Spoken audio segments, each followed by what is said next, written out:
Hello နကာမာတို့အခါရလက်ပုတ်ကနေပြီးတော့မှပြန်လဲကြိုဆိုလိုက်ပါတယ်။ Ora အနေနဲ့အဟပ်ပြီးခဲ့တဲ့ကကျွန်တော်တို့ကိုအထူးဆန်းနေပဲချပြနေခဲ့တာအခုချိန်ထိပဲဒီအပတ်ချက်သား1182ကလည်းပြောစရာကြီးများလွန်းနေပါတယ်။ကျွန်တော်တခုအကြံပေးထားချင်တာကမန်ဂါကိုကိုယ်တိုင်ဖတ်ဖို့ပါ။ဘာဖြစ်လို့လဲဆိုတော့မန်ဂါမှာကိုယ်တိုင်ဟိုက်ပြီးကြမှာနားမလဲတဲ့အခါကျွန်တော်တို့လိုဗီဒီယိုတွေလာကြည့်ဖို့တောင်းဆိုခြင်းနဲ့မန်ဂါဖတ်ဖို့နေရာကိုရှာနေခဲ့ရင်လည်းအပါရီလော့ဘုတ် Telegram Channel မှာမြန်မာလူမျိုးလွယ်လွယ်ကူကူဖတ်လို့ရတယ်။ link ကိုတော့ description မှာချပေးထားပါတယ်။အဲ့တော့ intro ရှေ့ဝေးမဝင်တော့ဘူး။ chapter တွင်းထဲကိုသွားလိုက်ကြပါမယ်။ chapter 1182ရဲ့ title ကိုတော့ဇာဇာလို့နာမည်ပေးထားတယ်။ဇာဇာဆိုတာဂျပန်မှာ onomatopoeia ဖြစ်တယ်။တနည်းအားဖြင့်အာမီနေအတန်ဖြစ်ပါတယ်။ဘာရဲ့အာမီနေအတန်လဲဆိုရင်တော့မိုးသက်ထန်စွာရွာနေတဲ့အာမီနေအတန်ဖြစ်တယ်။ဘာအတိတ်ပဲလဲဆိုရင်တော့ခဏနေ chapter ထဲမှာတွေ့ရမှာပါ။ chapter title မှာတော့ Fujitora ကိုမြေခွေးနဲ့တန်နူကီဆိုတဲ့ဂျပန်ရကွန်းခွေးလေးတို့ကဥဒွန်လုပ်ပြီးတော့ကျွေးနေပါတယ်။ဒါက reader တယောက်ကနေ request ထားတဲ့ပုံဖြစ်ပြီးတော့မှပုံထဲမှာဆိုရင် Kisune Udon မြေခွေးဥဒွန်ဆိုပြီးတော့ Fujitora ရဲ့ဥဒွန်ပကံပေါ်မှာရေးထားတဲ့အပြင်ဘေးနားမှာလည်းစာကီးခွက်လေးရှိနေပါတယ်။ chapter cover ပြီးတော့အရင်အပတ် chapter 1181တုန်းက Loki နဲ့ Imu တို့အသေးချေတိုက်ခိုက်ခဲ့ကြပြီး Loki ရဲ့တိုက်ခိုက်ချက်ကြောင့် Imu ကတောင်နဲ့ဝင်ကျုံတာခံလိုက်ရပါတယ်။ chapter 1182မှာတော့အကျုံးခံလိုက်ရတဲ့ Imu ကဘာမှဖြစ်မနေဘဲနဲ့အေးဆေးပါပဲ။ဘေးနားမှာလည်း Imu ဟာ Loki ရဲ့ Thorin တိုက်ကွက်နဲ့တိုက်ခိုက်ခံလိုက်ရပါတယ်။ဒါပေမဲ့ဆိုပြီးတော့ရေးထားတယ်။ Loki တယောက်ကတော့မောဟိုက်နေပြီးတော့မှ Imu ဟာအနီးအနားမှာအကောင့်တိုင်းရှိနေသေးကြောင်းပြောလိုက်ပါတယ်။နောက်ပြီး Loki ကသူဟာအကောင့်ကြီးလွန်းနေတာကြောင့် Imu ကိုမြ мян ဆန်ဆန်လိုက်ပြီးတော့တိုက်ခိုက်ဖို့မလွယ်ကြောင်းလွယ်လွယ်နဲ့ရှာမတွေ့နိုင်ကြောင်းပြောနေပါတယ်။ Imu ကတော့မိโกလုံးနေကြားရကနေနစ်ခေါ်ငါမင်းကိုပြန်ပြီးတွေ့ရလိမ့်မယ်လို့မထင်ထားခဲ့ဘူး။တစ္ဆာဖောက်ဆိုပြီးတော့ပြောခဲ့ပါတယ်။ဒီမှာနစ်ဟော့ရဲ့အရင် user လွန်ခဲ့တဲ့နှစ်800က Warrior Giant ဟာ Imu တို့ဘက်ကနေ Joy Boy ကိုတိုက်ခိုက်ခဲ့ပြီးမြဲတနီးနီးနဲ့ Joy Boy တို့ဘက်ကိုရောက်သွားတာဖြစ်ဖို့များတယ်။ဘာဖြစ်လို့လဲဆိုတော့ Imu ကတစ္ဆာဖောက်ဆိုပြီးတော့ပြောခဲ့တာ哦။အရင် chapter တွေတုန်းကလည်း Joy Boy နဲ့နစ်ဟော့ရဲ့အရင် user တို့ကတိုက်ခိုက်ခဲ့ရကြောင်း Voice Century Battle အတွင်းမှာပဲနစ်ဟော့အရင် user က Imu တို့ဘက်ကနေ Joy Boy တို့ဘက်ကိုပြောင်းခဲ့တယ်လို့ထင်တယ်။ဒီပန်နယ်မှာမိုးပေါ်ကိုကြည့်လိုက်ရင် Ragnia လက်ချက်ကြောင့်မိုးချိုးတိမ်မဲတွေရောက်နေပြီးအဲ့တိမ်တွေကနေပြီးတော့မှနှင်းနေကြလာပါတယ်။ဒါကိုမြင်လိုက်ရတဲ့ Imu ကလည်းစကားတစ်ခွန်းပြောလိုက်တယ်။နှင်းနေကြလာတာလား။ဟုတ်တာပဲမိုးချိုးဆိုတာရေခဲတွေရဲ့ပွတ်တိုက်မှုကနေဖြစ်လာတာ။သူတို့နှစ်ယောက်ရဲ့အတွဲညီမှုကအမခံမဲဆိုပြီးတော့ချီးကျူးနေပါတယ်။ဒီမှာပြောသွားတဲ့ရေခဲပွတ်တိုက်မှုကနေပြီးတော့မှမိုးချိုးဖြစ်တယ်ဆိုတာကကျွန်တော်တို့အပြင်ကဘာမှလည်းအတူတူပါပဲ။တိမ်ထဲမှာ Grand Pearl နဲ့ Ice Crystal ဆိုတဲ့ရေခဲပုံစံနှစ်မျိုးနှစ်စားရှိပါတယ်။ Ice Crystal ဆိုတာကကြတော့ရေခဲကြောက်လေးတွေဖြစ်ပြီးတော့မှကြောက်ဖြစ်ပေမဲ့အလေးချိန်ကတော့ပေါ်ပါတယ်။ Green Pearl ဆိုတာကတော့နှင်းလိုမျိုးနူးညံ့တဲ့အပုံလေးတွေဖြစ်ပါတယ်။နူးညံ့ပေမဲ့လည်းအလေးချိန်ကအရန်ကိုများတယ်။ဒီနှစ်ခုပုတ်တိုက်မှုကနေပြီးတော့မှလျှက်စစ်တွေဖြစ်ပေါ်စေပြီးတော့မှမိုးကြိုးဆိုတာဖြစ်လာပါတယ်။ဒါကြောင့် Ora ဟာအပြင်ကဘာက concept ကိုပဲ fiction နည်းနည်းလေးရောပြီးတော့အသုံးပြုသွားတာဖြစ်တယ်။အဲ့ချိန်မှာ Imu က Ragnia ကိုကြည့်ပြီးတော့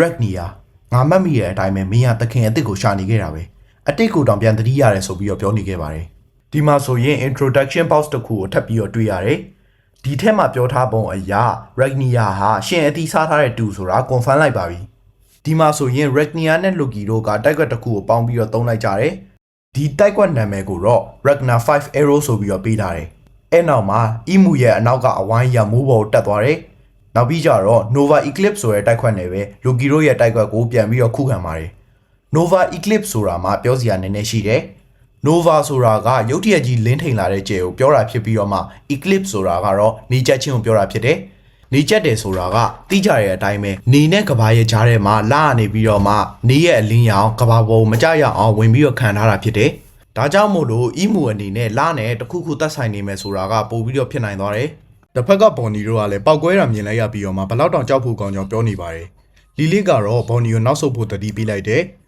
ဘော်နီကတော့ဒီဘက်ကိုလှမ်းကြည့်အောင်ပဲကြည့်တာဖြစ်ပြီးတော့မှသူကိုယ်တိုင်ဒီအကောင်ကြီးနဲ့တိုက်ခိုက်မှာမဟုတ်ကြောင်းရှင်းပြနေပါတယ်။လီလေးကတော့ဘော်နီကိုစောင့်ရှောက်အောင်မှသူ့တာဝန်ဖြစ်ပြီးတော့မှအမားရွေးမခံနိုင်ကြောင်းပြောပြနေပါတယ်။လီလေးဟာအခုရောက်လာတဲ့အကောင်ကြီးကဘာကောင်ကြီးလဲဆိုတာကိုသိချင်နေပြီးတော့မှဒီအကောင်ဟာ Cosnight တွေတက်တာလွန်တဲ့နေရာမှာရှိနေပေမဲ့ဂူရူဆေးတဲ့တယောက်လည်းဟုတ်မနေကြောင်းကိုပြောနေပါတယ်။နှစ်800တက်တန်းရှိတဲ့ကြီးမားတဲ့အဖွဲ့အစည်းတစ်ခုမှာ Voice Century အတွင်းအာနာလူသမိုင်းဆိုးတွေရှိရကြောင်းအမောင်ရိပ်ဆိုးတွေထွက်ပေါ်နေတာတာမန်ဖြစ်တာကြောင့်ဒီလိုသာဆိုရင်ဆိုပြီးတော့ဖျက်ချထားပါတယ်။ Vega ဖောင်းအုံနောက်နေတာဆိုရင်ဒီရောက်လာတဲ့အကောင်ကြီးဟာ War Government ထိပ်ပိုင်းက Empty Throne ပိုင်ရှင်ဆိုတာကိုသိသွားလိမ့်မယ်ဆိုတော့ကျွန်တော်ယုံကြည်ရဲ့။ဒီအချိန်အနားမှာလဲနေတဲ့စန်ဂျီကဒန်ယာရီဂျာကနေထလာပါတယ်။ ဘော်နီတို့ကတော့စန်ဂျီတန်ယာတွေကြောင့်ငြိမ်ငြိမ်နေဖို့ပြောနေပြီးတော့မှစန်ဂျီကတော့သူသွားမှရမယ်ဆိုပြီးတော့ပြောနေပါတယ်။အဲ့နောက်စန်ဂျီနဲ့ခွေလီကန်တို့ရဲ့စကားဝိုင်းကိုပြန်ပြထားတယ်။စန်ဂျီကအီမူရဲ့တိုက်ခိုက်တာကိုခံလိုက်ရတဲ့အပေါ်လာပြီးတော့မခံကြအောင်ပြောနေတာဖြစ်တယ်။ပြောလို့လည်းပြီးသွားရောခွေလီကန်ကလက်ပြန်မဲ့အလုပ်စန်ဂျီကဘယ်သွားမလို့လဲဆိုပြီးတော့မေးခဲ့ပါတယ်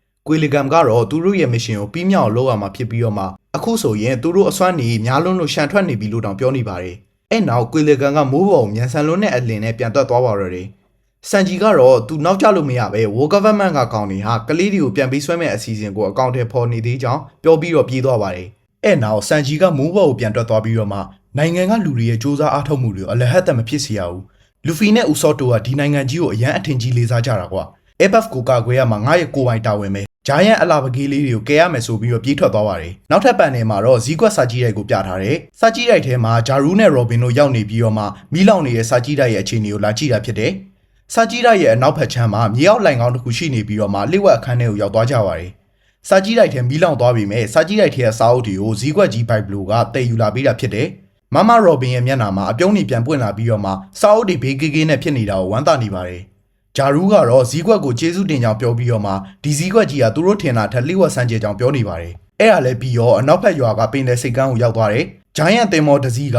မိုးပေါ်ကနေပြီးတော့မှလွင့်ဆယ်လာတာကိုမြင်ရတယ်။တင်မောပုံစံကတော့ The Great Arc နဲ့တူပေမဲ့မသိကြပါဘူး။ဒီတင်မောကိုလင့်စင်တောင်လှုပ်လိုက်တဲ့လူကတော့ဆာမာဖြစ်ပါတယ်။အိုမန်ကြောင့်အစွမ်းနေထိုးတက်လာပြီးတော့မှဆာမာဟာဆက်သွယ်ရေးခရီးကနေဟယ်လိုဆာမာအသင်းဖြစ်နေပါပြီ။အော်မဟုတ်သေးဘူး။စူပါဆာမာလို့ခေါ်ကြရလိမ့်မယ်ဆိုပြီးတော့ပြောနေတယ်။ငါသုံးလို့ရမယ်တင်မောတစ်ခုကိုတွေ့ထားတယ်။နောက်9မိနစ်အတွင်းဒီကလေးတွေကိုဖမ်းလာခဲ့လို့ CIA အထားနဲ့အမိန့်ပေးနေပါတယ်။ပြောလို့ပြောတာမဟုတ်ဘူး။ကျွန်တော်ကဆမ်းမကိုစောင့်ရမ်းမုန်းတာ။သူ့ကိုကြည့်ရင်ဟိုလူတီးတာခံလိုက်ဒီလူတီးတာခံလိုက်နဲ့ဘက်တယ်ထဲမှာစီဘူးကြီးကင်ပြီးပတ်ပြေးနေတာများတယ်။အဲ့ဒါကိုပြီးသွားရင် CIA လို့လုပ်နေတာ။တကယ်ကိုစောင့်မြင်ကတ်စရာတော့ကောင်းတယ်။ချက်သားကိုပြန်ဆက်ရရင်အနောက်ရွာကစားတောက်ဆိုင်ကိုပြန်ပြထားတယ်။အနောက်ဘက်ရွာမှာဇိုရိုတို့ချော်ပါတို့ရှိနေတာဖြစ်ပြီးတော့မှသူတို့အနောက်ရွာတွေကိုမှွေပြီးတော့မှထွက်သွားတဲ့အီမူနဲ့လိုကီတို့တိုက်ခိုက်လို့ဖြစ်လာတဲ့ပောက်ကွဲမှုတွေကိုအနောက်ရွာကနေအတိုင်းသားမြင်နေရပါတယ်။ရွာတွေကလူတွေကလည်းရွာအပြင်မှာစစ်ပွဲဆောင်လို့ပြောရအောင်ကြမ်းတမ်းနေပါတယ်။ခုနကလက်အဖြတ်ခံလိုက်ရတဲ့ guard ကိုတော့ချော်ပါလေးရာဆေးပြန်ကူနေပြီးတော့မှလက်ကလုံးဝပြတ်ထွက်သွားတာကြောင့်သူဆေးကူပြီးလက်အနှဲငယ်ကြရင်ပြန်ဆက်သွားမှဖြစ်ကြောင်းပြောနေပါတယ်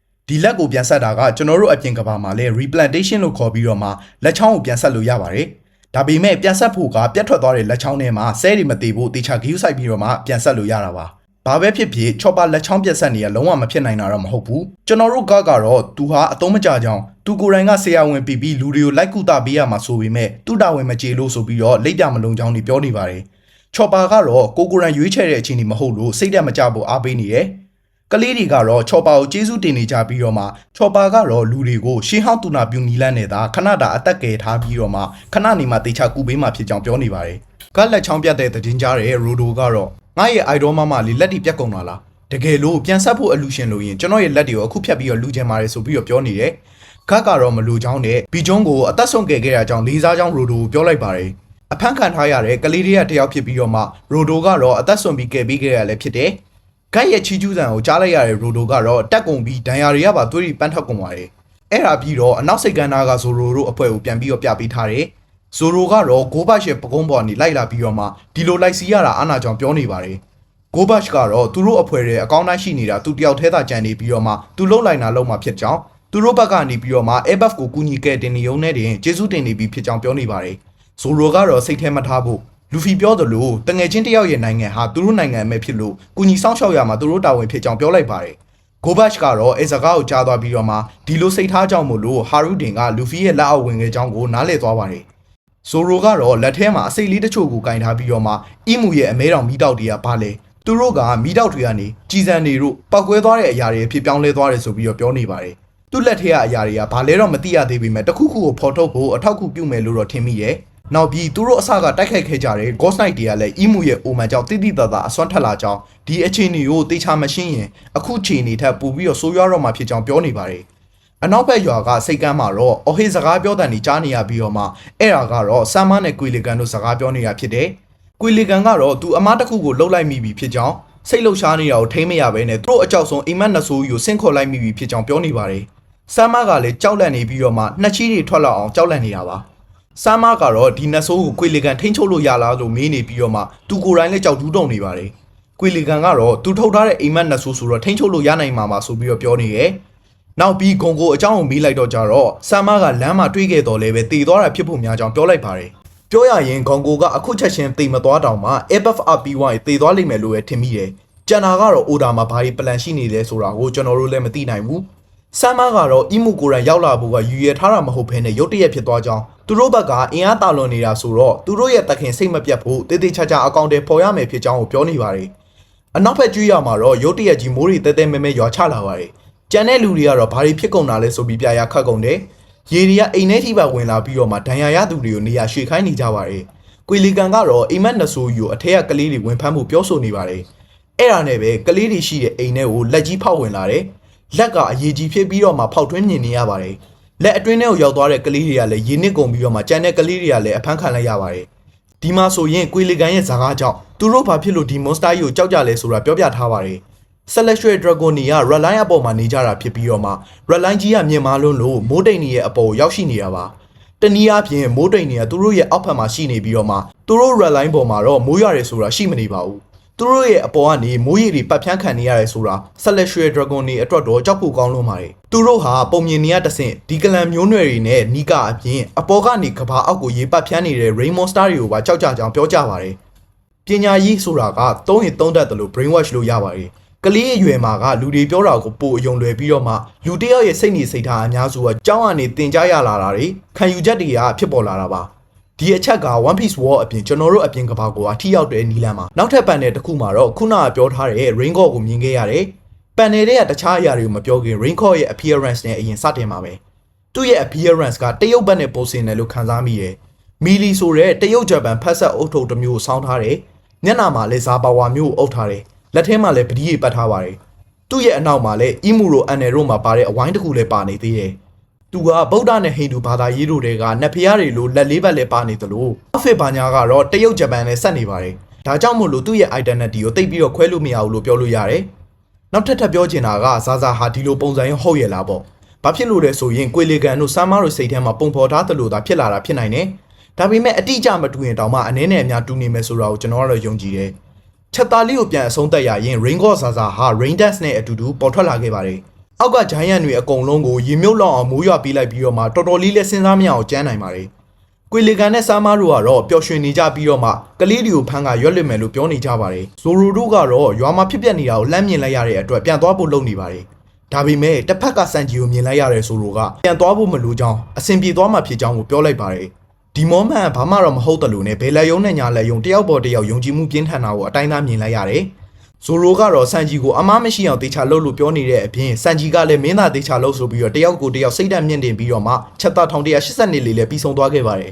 ။အဲ့တော့ theory ဘက်ကိုသွားကြတာပေါ့။ကျွန်တော် community တွေထဲမှာသွားဖတ်တဲ့အချိန်တချို့တွေကဇာဇာကိုရုတ်တရက်ကြီးကောက်ပြီး reveal လိုက်တာမမိုက်ပါဘူးကွာဆိုပြီးတော့ပြောနေအောင်မြင်တွေ့ခဲ့ရတယ်။ဒါအတွက်ဇာဇာကို order for share လုပ်ထားတာတချို့ကိုပြောပြပါမယ်။အမှန်တိုင်းပြောရရင်ဇာဇာရှိချောင်းကိုပြောထားဘူးတယ်။အဲ့ဒါက Sky Island မှာပဲ။မိုးနတ်ဖျားဆိုတာကိုရှိခဲ့ကြောင်းအတိုင်းသားပြောပြခဲ့တာပါ။အဲ့ဒါအပြင် Celestial Dragon တယောက်ရဲ့ကျွန်ကိုလည်းဇာဇာလိုဝစ်ထားတာမြင်ဘူးတယ်။ဒါကြောင့်ဇာဇာအပြင်တခြား cost တွေအတွက် order ဟာအစိုးရကလေးကစီစဉ်ထားပြီးသားပါ။နောက်တစ်ချက်က အီမူဟာကော်တဘာဆိုတာပဲ။အခုမြင်ရတဲ့လောက်ဆိုရင်အီမူရောလူဖီရောဇာဇာရောမှာတူညီတဲ့အချက်တစ်ခုရှိနေပါတယ်။အဲ့ဒါကသူတို့မှာကိုပိုင်တန်စင်တွေရှိနေကြတယ်။ cost တွေအားလုံးမှာကိုပိုင်တန်စင်ရှိနေမယ်ဆိုတာကိုတော့ကျွန်တော်ကယုံကြည်တယ်။နောက်ပြီးအီမူမှာဇာဇာလိုပဲနောက်ကအကွင်းကြီးပါနေပါတယ်။ကိုဂေါလူခံယူထားတဲ့အန်နယ်ကသူ့ရဲ့တောင်ပန်တွေကိုဖျက်ပြီးတော့မှဒီအကွင်းတက်ထားတာဟာဂေါတွေမှာဒီလိုအကွင်းပါနေတယ်ဆိုတာပဲ။အဲ့တော့ဟုတ်ပါပြီ။အီမူကဂေါဆိုရင်ဘာဂေါလဲပေါ့။ကျွန်တော်ကတော့ forest ဂေါသို့မဟုတ် sea ဂေါလိုပဲမြင်မိတယ်